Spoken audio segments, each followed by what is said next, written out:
Hoy teníamos la presencia de Juan Pablo Castro Rodas.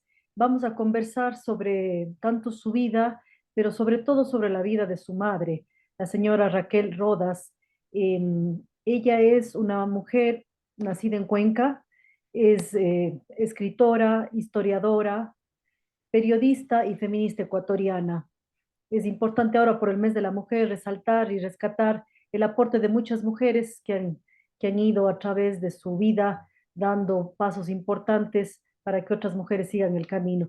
Muchísimas gracias, Juan Pablo, por su presencia y bienvenido a este programa Ciudad Cultural. Muchas gracias por la invitación, me siento muy contento. Creo que siempre es importante para los hijos, para las hijas, continuar difundiendo, reflexionando sobre la vida y la obra de personas que, como el caso de mi madre, pues trabajaron a favor de los grupos vulnerables, que además reflexionó en torno a los temas como con los que usted señaló, la historia, el feminismo, y que por supuesto partió hace unos años ya y por lo tanto es un motivo de orgullo, de alegría poder recordarle esta tarde. Muchas gracias. Perfecto, Juan Pablo. Comencemos hablando de Raquel Rodas. Ella como escritora, ¿cómo fueron los inicios de su madre en esta actividad? Bueno, primero le preciso, ella nació en Paute, si bien es en el Austro, pero no precisamente en la ciudad de Cuenca. Bueno, yo creo que dada la sensibilidad que tenía mi madre, me parece que siempre tuvo una necesidad expresiva, una necesidad de comunicar cosas al mundo y por eso estuvo vinculada al teatro, al cine y a la literatura, ¿no? Su llegada a la literatura y al ejercicio de creación de ficción es un poco más tardío, ¿no? Sus cuentos infantiles, las novelas que trabajó también con el tema del padre, ¿no? De su padre, son novelas y textos más bien de una edad más tardía, porque la primera etapa, yo diría que cuando tenía unos 40 y 45 años, estaba más bien abocada a la investigación historiográfica de personajes femeninos que para mi madre constituían referentes fundamentales a la hora de plantearse una reflexión en torno a la historia y sobre todo a la historia no oficial, a la historia marginal, a la historia donde están los personajes subalternos. Por ejemplo, el caso de de Dolores Cacuango y de Tránsito Amaguaña, que fueron los dos primeros personajes del mundo indígena a quien ella investigó y escribió las biografías, junto con un personaje importante de la época de Dolores Cacuango, que es Luisa de la Torre, ¿no? Esa línea de genealogía y de investigación femenina que tuvo varios momentos importantes terminó con la vida y obra de Mercedes Andrade, La Innombrable, este libro que se publicó hace unos 4 años ya, una vez que mi madre hubiese fallecido. Entonces le diría que ese es, en términos generales, una primera aproximación, la parte literaria más tarde y al principio la búsqueda y la investigación en torno a los personajes femeninos como los que le nombré. Perfecto. Y en cuanto a otras actividades como activista o como para rescatar la vida de las mujeres, ¿qué otras acciones podemos rescatar de su madre Sí. Raquel Rodas Morales? Bueno, recuerdo que cuando yo era niño y adolescente, antes de venirnos a Quito, ¿no? Porque mis padres emigraron hace unos 35 o 40 años de Cuenca a Quito, mi mamá tenía ya un grupo de mujeres con las que se reunía en Cuenca, entre las que recuerdo a Piedad Vázquez, por ejemplo, que también murió ya hace algunos años, que era un grupo de mujeres que empezaban a reflexionar sobre el tema del feminismo, ¿no? Pero antes, mi mamá, desde que fue estudiante universitaria, estuvo ya presente en los movimientos de izquierda, en los movimientos que buscaban en la década de los 60, ¿no? Reflexionar, problematizar la realidad. Entonces, siempre mi madre, desde que recuerdo, desde niño, tuvo esa búsqueda de lo gregario, esa necesidad de juntarse con otras personas en una etapa más política inicial y luego más política feminista, con la finalidad de crear organizaciones. Entonces, recuerdo esas en Cuenca y en Quito, sobre todo el grupo Caracola, que fue un grupo de mujeres que crearon además una revista homónima en la que se trabajaban temas vinculados al feminismo, a la política, a la literatura, al cuerpo, ¿no? Conformó también el grupo GEMA, que era un grupo de investigadoras, profesoras sobre todo, que se encargaron de escribir, de investigar la vida de varias profesoras que estaban anónimas en el mundo de la escritura, ¿no? Y luego perteneció a otros colectivos como la masonería, ¿no? De base chilena y a la Academia de Historia, a la Academia de la Lengua.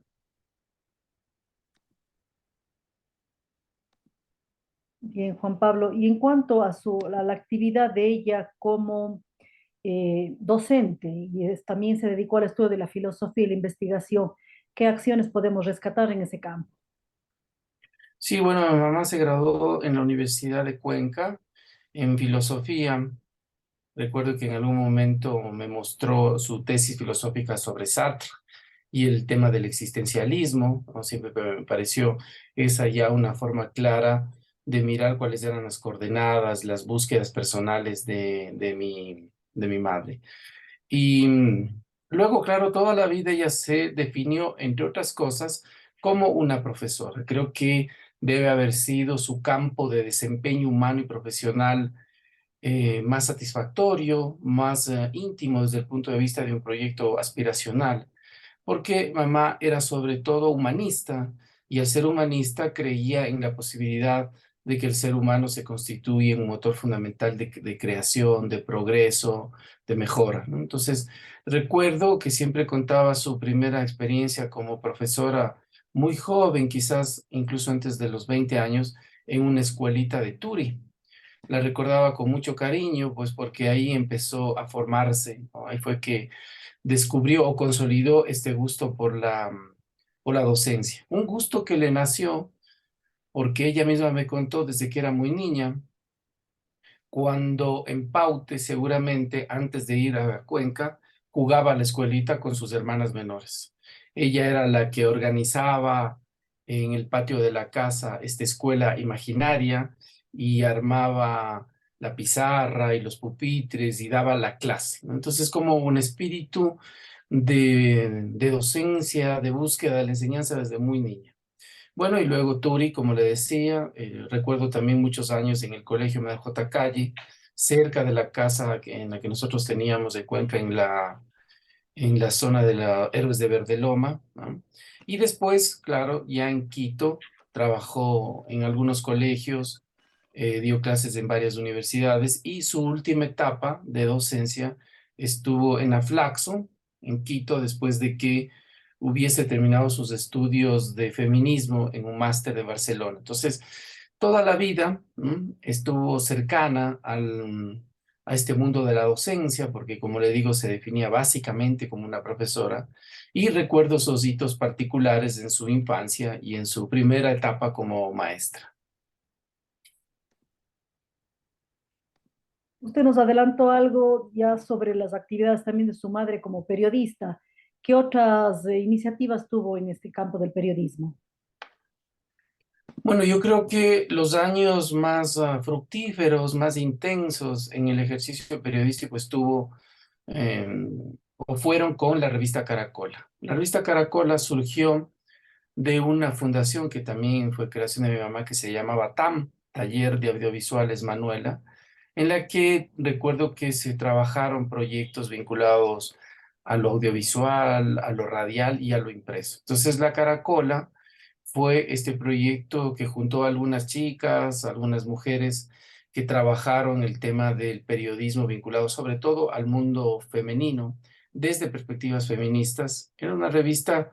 Aquí tengo un ejemplar que reflexionaba y que mostraba temáticamente distintos abordajes, ¿no?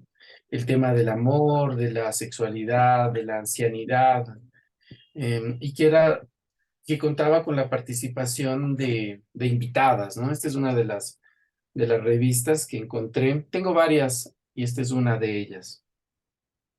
De esta etapa de periodismo también puedo rescatar un proyecto importante que hicimos que se llamaba Bolívar en la mirada de las niñas y los niños. Este fue un proyecto que realizamos y en ese participé yo también, quizás durante unos 2 años, en la zona de Bolívar, con el auspicio de Plan Internacional. ¿En qué consistía este proyecto que era comunicacional? En registrar los testimonios de las niñas y los niños con respecto al mundo de los mitos, al mundo de los cuentos, de la tradición oral que tenían en sus distintas comunidades, ¿no? Simiatuk, la propia Guaranda, ¿no? Em, y estos testimonios de los niños y de las niñas después se grababan, ¿m? Y se hacían unos programas de cuya, como producto final, tenemos una colección de 10 cassettes que seguramente Plan Internacional de Bolívar ya habrá digitalizado, donde se cuenta esta reflexión, estos juegos infantiles, estas historias que cuentan las niñas y los niños de las distintas comunidades de Bolívar. Recuerdo también otros trabajos, por ejemplo, las lavanderas del Tomebamba, que quizás fue de los primeros que yo puedo traer a la memoria cuando era niño, que imagínense era el formato de los slides, que eso ya ahora resulta arqueología en comunicación. Era un trabajo fotográfico para registrar y dar cuenta de la vida de las lavanderas del río Tomebamba, ¿no? Que no sé si ahora todavía en Cuenca pase, que se lavaban y colgaban ahí en las piedras. Y entonces este trabajo buscaba registrar y mostrar también esa vida, ¿no? Que estaba un poco oculta, porque evidentemente lo que está ante la mirada de la gente solamente es la ropa que se está secando en las piedras, ¿no? Entonces, en ese sentido, hubo varias experiencias que intentaron reflejar desde una mirada siempre creativa, pero también social, el mundo de los sectores un poco más olvidados, ¿no? Y antes de olvidarme precisamente, quiero recordar una película que realizaron junto con mi padre que se llamó Cuenca, El Camino del Pan, que es una película en 16 milímetros que debe estar en alguna filmoteca de Cuenca, que muestra el proceso de cómo desde la siembra del trigo, el proceso de maduración, cosecha, hasta convertirse después en harina, producto, pan como tal, y después la circulación de esta base fundamental de la comida por los distintos hogares, ¿no? El pan es el intento desentrañar el proyecto fundamental en esta película. El proyecto era mostrar cómo el pan como unidad de comida podía desplazarse por todos los ámbitos de los distintos sectores y las clases sociales de Cuenca. Mire, estas son algunas de las experiencias que recuerdo de mi madre en el ámbito de la comunicación.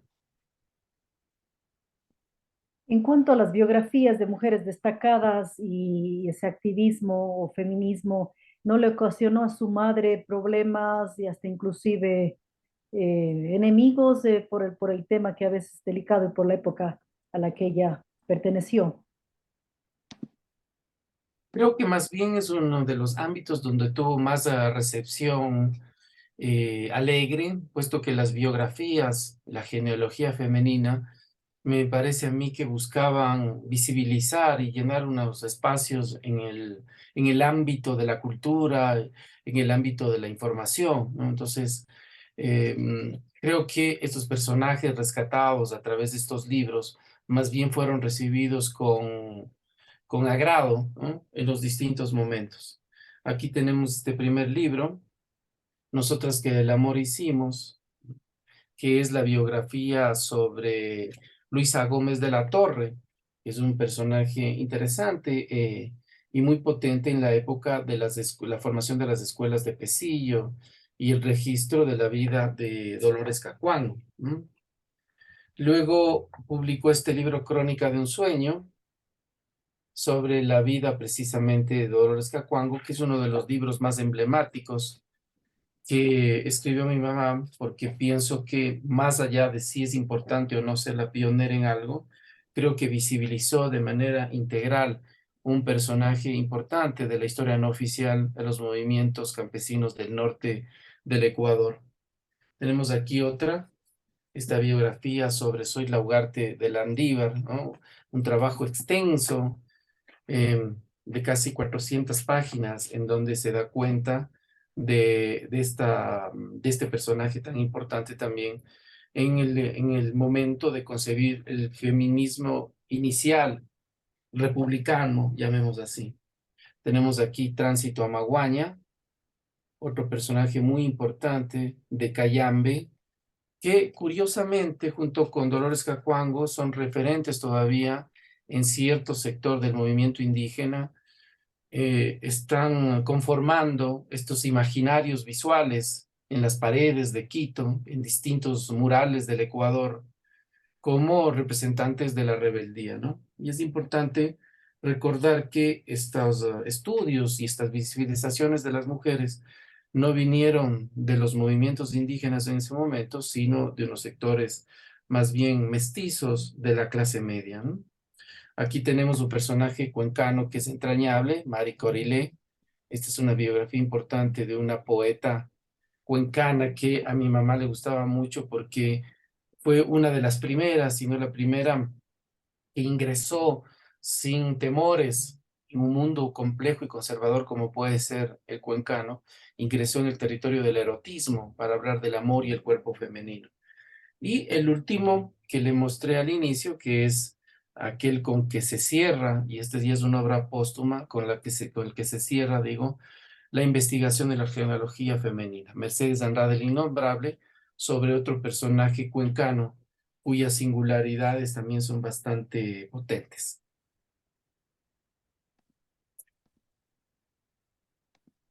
Y justamente hablando de este libro, Juan Pablo, cuéntenos primero y conversemos sobre el adjetivo o el calificativo que utilizó ella para ponerle al título de la obra. Sí, veamos para quienes nos están ahora mirando. Este es el personaje, una fotografía de Mercedes Andrade, ¿no? Mercedes Andrade pertenece a una historia curiosa, sugestiva, porque es una mujer que rompió unos paradigmas epocales, impulsada por la libertad y que creo que ha sido rescatada en algunos momentos y en otros también un poco marginada y condenada, puesto que dejó de lado uno de los grandes proyectos de la modernidad, que es el matrimonio, ¿no? A las mujeres nunca se les perdona cuando dejan o cuando rompen el matrimonio, porque parecería que están condenadas a ese atavismo, pero resulta que Mercedes Andrade, en un acto de libertad, renunció precisamente a un matrimonio porque las condiciones en ese momento seguramente no le permitían sentirse como un sujeto a plenitud. Y en ese acto de rebeldía, pues se ganó la enemistad, la distancia, la censura social durante muchos años, creo que muchísimos años, tanto así que mi madre contaba, esto ya a nivel de su propia memoria, que cuando se hablaba de Mercedes Andrade o la Mechita, no se le quería nombrar precisamente, porque era un personaje que en este acto de rebeldía pues había roto y había tenido un espíritu disruptivo respecto de ciertas convenciones sociales. Entonces, por eso cuando escribía la biografía, encontró en ese adjetivo la posibilidad de dar cuenta de esta búsqueda de la libertad de Mercedes Andrade, que también supuso su censura y su condena. Eh, ¿Y cuál fue el contexto social y económico en el que vivió Mercedes Andrade? Para quien no conoce de su vida. Sí, bueno, yo creo que gran parte de esa información está en este libro, y lo bueno es que este libro está disponible en Cuenca, y yo creo que eso se puede acceder a través de las instancias municipales, ¿no? Y entonces es importante ahí para conocer los detalles. Yo he leído varias veces este libro, ¿no? Y entonces le puedo comentar algunas cosas, pero los detalles específicos de la biografía están ahí, ¿no? Mercedes Andrade pertenecía, no usemos una clasificación socioeconómica, ¿no? Como muy general, eh, pero creería que es un personaje que pertenecía a un sector tradicional, ¿no? A un sector conservador, eh, de familias que habían establecido acuerdos para que se puedan casar las personas, los hijos, que creo que era parte de una dinámica histórica más o menos frecuente en esos momentos, ¿no? Usted me podría ayudar a ver si es que se le puede calificar de una familia acomodada, de una familia más que acomodada, de una familia conservadora con ingresos, que en ese momento me parece a mí que respondía a una forma tradicional de vida con sus respectivos hijos y su estabilidad social, ¿no? Así es, ¿Y sí, qué creería que es? ¿Cómo podría la decir yo definiría que se le usted? definiría una familia finales del siglo XIX, inicios del XX, de una clase económica pudiente y sobre todo que tuvo la visión también de iniciar actividades de exportación que le cambiaron la faz a la ciudad de Cuenca. Familias que pusieron la mirada a Europa y aportaron mucho. Claro, obviamente no perfectas, pero con gran aporte para la ciudad, creería yo. Sí, yo usaba el adjetivo acomodada y usted pudiente, creo que no son excluyentes entre sí, pero sí demuestran que eran unas familias que tenían esa capacidad y que no se quedaron solamente en el ejercicio interior, sino que miraron hacia el mundo, como usted señala.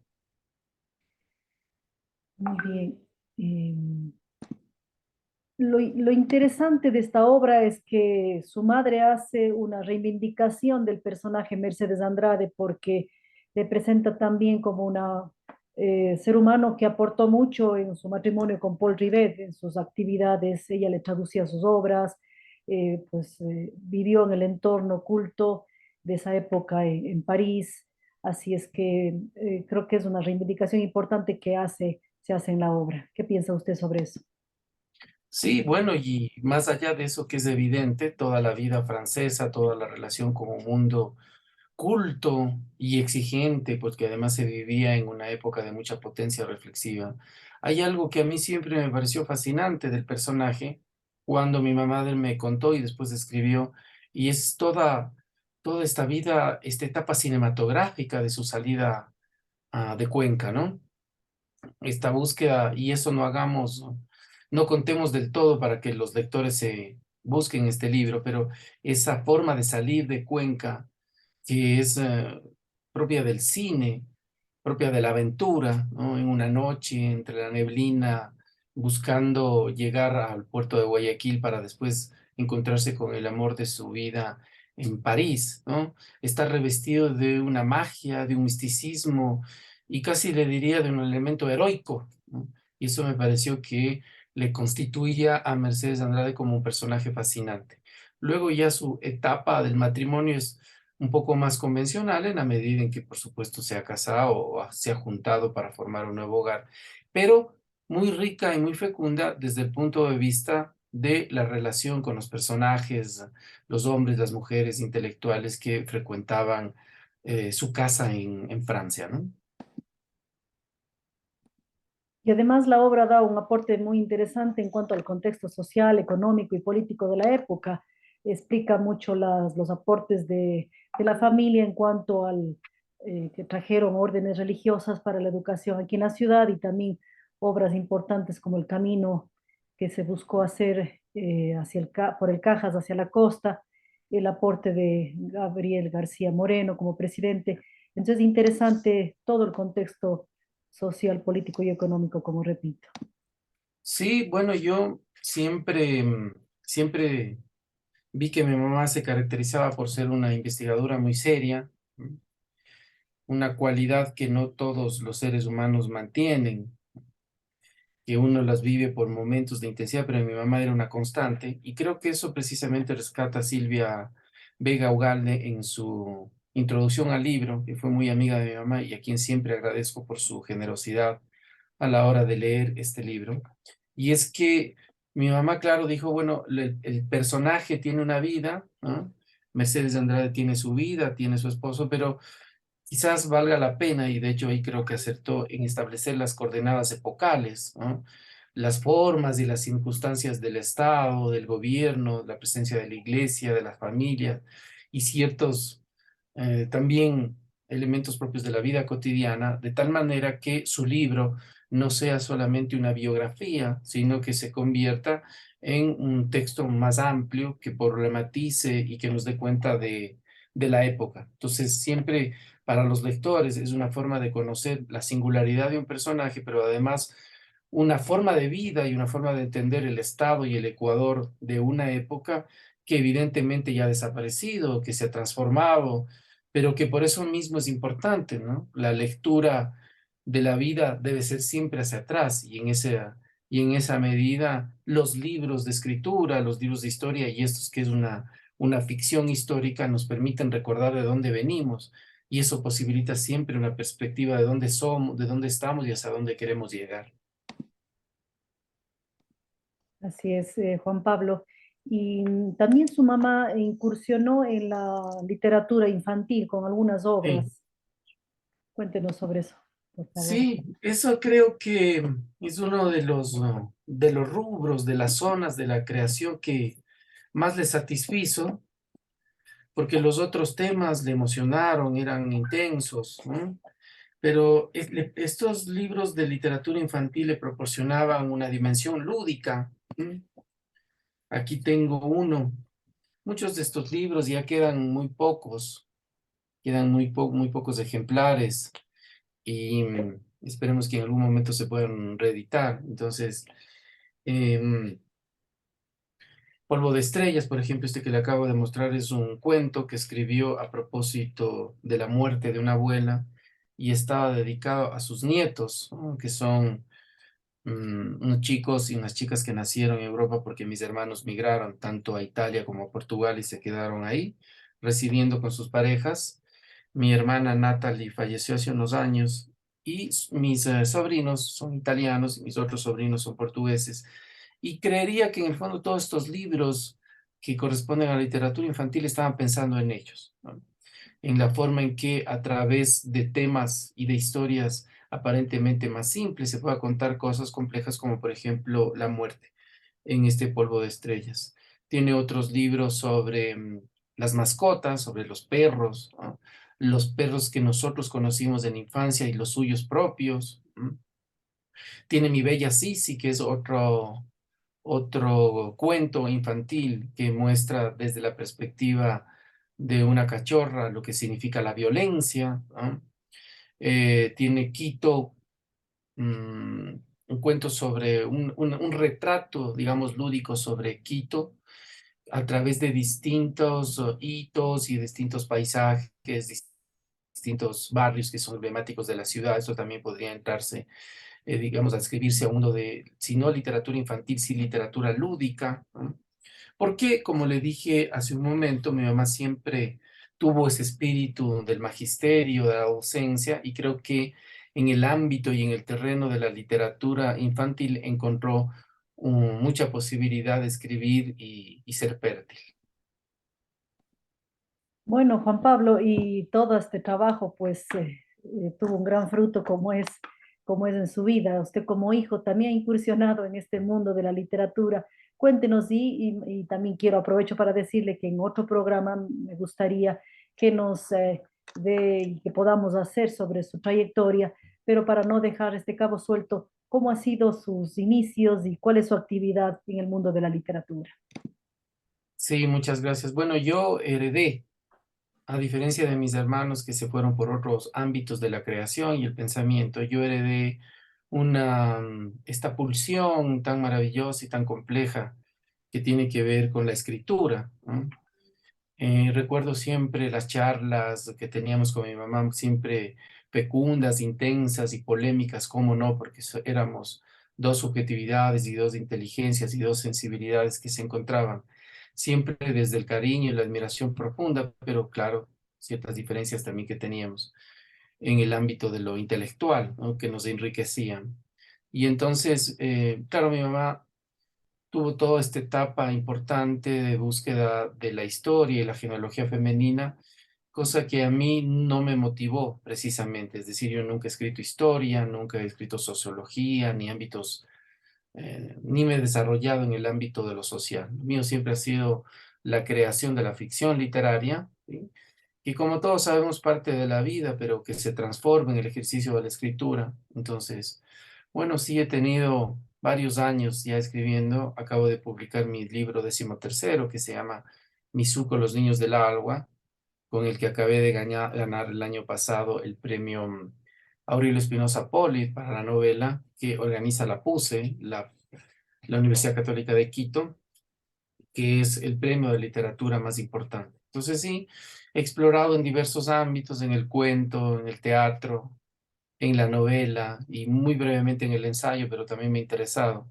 Y claro, en gran parte esta voluntad, esta pulsión, esa necesidad de escribir, de buscar una conexión con el mundo a través de las palabras, también se lo debo a mi mamá, por supuesto, a su ejemplo, a su obsesión maravillosa por dar cuenta del universo humano y de la condición humana a través del lenguaje, a través del arte. ¿No? Mi mamá era básicamente, yo creo, un artista que encontró en distintas formas de la expresión humana, incluso en la propia política feminista, una forma de evidenciar ese mundo de la sensibilidad. Así que yo creo que en general los seres humanos tenemos motores fundamentales para dar cuenta de nuestra existencia, ¿no? Que pueden ser motores que están en el ámbito de la vida cotidiana, que están en el ámbito de la práctica social, de la docencia y por supuesto del arte, ¿no? El arte como una forma de amor, que creo que finalmente ese es el motor fundamental que nos permite a los seres humanos tener sentido en esta existencia. Y también usted se ha dedicado y está activo en la docencia, como estuvo su madre. Sí, yo este año me parece que cumplo 23 años ya como profesor universitario y estoy pensando más en la jubilación que en otra cosa. Empecé justamente en la Universidad de Cuenca a los 28 años y de ahí he tenido varios años de recorrido por distintas universidades, tanto públicas como privadas, sobre todo en Quito, ¿no? Creo que la docencia es un espacio en donde se puede siempre potenciar para que los chicos y las chicas no aprendan, ¿no? Siempre defiendo el concepto de desaprender, no ir a la universidad para aprender cosas, es decir, para instrumentalizar la teoría en función del conocimiento y de una herramienta práctica, sino más bien para desaprender, es decir, usando el prefijo des, mirar de una manera distinta el mundo, aquellas cosas que uno cree, que nos han enseñado, que nos han dictado como normas de lo absoluto, que puedan ser problematizadas, cuestionadas, mientras está en la universidad. Creo que la universidad es un espacio de libertad, además maravilloso y único porque puede estar presente el carnaval, el desborde, todos son jóvenes y pueden vivir la vida intensamente. Y esa misma capacidad de su juventud les permite al mismo tiempo un proyecto intelectual de reflexión y de lectura, ¿no? Eso es a lo que aspiramos los profesores, las profesoras. Si bien el mundo concreto y contemporáneo no creo que funcione de esa manera porque todo se ha desvirtuado, ¿no? La relación con la vida, la relación con el tiempo, la pandemia ha venido a trastocar muchas de las ideas que hemos tenido y la universidad tiene que intentar modificarse y estar a la altura de los tiempos. De lo contrario, estos chicos, estas chicas que ingresan pueden vivir desfases profundos, ¿no? Pero sigo trabajando en la universidad porque sigo creyendo que desde las capacidades intelectuales o creativas mínimas o medianas que uno tiene, puede potenciar para que estas chicas y estos chicos tengan una mirada y una perspectiva distinta frente a la vida. Juan Pablo, para ir finalizando con esta entrevista, ¿cómo usted le definiría a su madre para la época que ella vivió? Yo creo que mi madre fue siempre una niña que quiso cambiar el mundo, un ser humano humanista que encontró en el feminismo y en la literatura, en el arte, en la política y en la militancia la forma, el proyecto de vida para pensar que un mundo distinto, un mundo más luminoso era posible. Se puede decir que ella fue una mujer adelantada o una mujer de vanguardia para la época a la que ella perteneció. Y yo creo que ella, como muchas otras del Ecuador, ¿no? Pertenecía todavía a una transición compleja e interesante de pensar, porque y mi madre nació en el 40, entonces de una generación, por ejemplo, que se crió con el espíritu socialista que venía de la Revolución Cubana y creyó que la izquierda era un proyecto que podía llevar a mejores fueros a la humanidad Y mi madre, como muchos otros intelectuales, pero ella particularmente, se decepcionó completamente porque se dio cuenta que fue un proyecto fracasado, en donde primó también formas de corrupción y de dogmatismo terribles, en el caso de Cuba particularmente, ¿no? Y entonces encontró más bien en el feminismo y en la posibilidad de mirar las cosas desde lo femenino como un territorio desde el cual se podía comprender de una manera más singular el mundo. No obstante, también ahí vivió algunas y profundas desavenencias, fracasos, desilusiones, sobre todo en cierta etapa del correísmo, cuando varias mujeres llegaron a distintas instancias de poder, sobre todo en el ámbito legislativo, y finalmente reprodujeron formas adscritas a lo masculino, a lo dominante, sin que se singularice esas voces femeninas en las que tanto creía mi mamá. Perfecto, Juan Pablo. Muchísimas gracias. Creo que con esto hemos tenido una interesante, déjeme poner aquí, una interesante visión de una mujer que ha aportado tanto y pues para rendir un homenaje a ella y a todas las mujeres aquí en el Ecuador por este mes de marzo. Muchísimas gracias por su participación. Muchísimas gracias, Luz María. Creo que hubo un espacio de rescate, de reconocimiento a las voces de las mujeres en el 8 de marzo y cada vez que se puede es fundamental porque de esa manera le damos asidero a las apuestas vitales de tantos hombres y en el caso de tantas mujeres y mi madre en particular, que entregaron su vida siempre pensando en este camino más luminoso, más justo, más bello. Gracias, Juan Pablo, por su presencia y sus aportes en el programa Ciudad Cultural. Buenas tardes, gracias. Gracias, buenas tardes.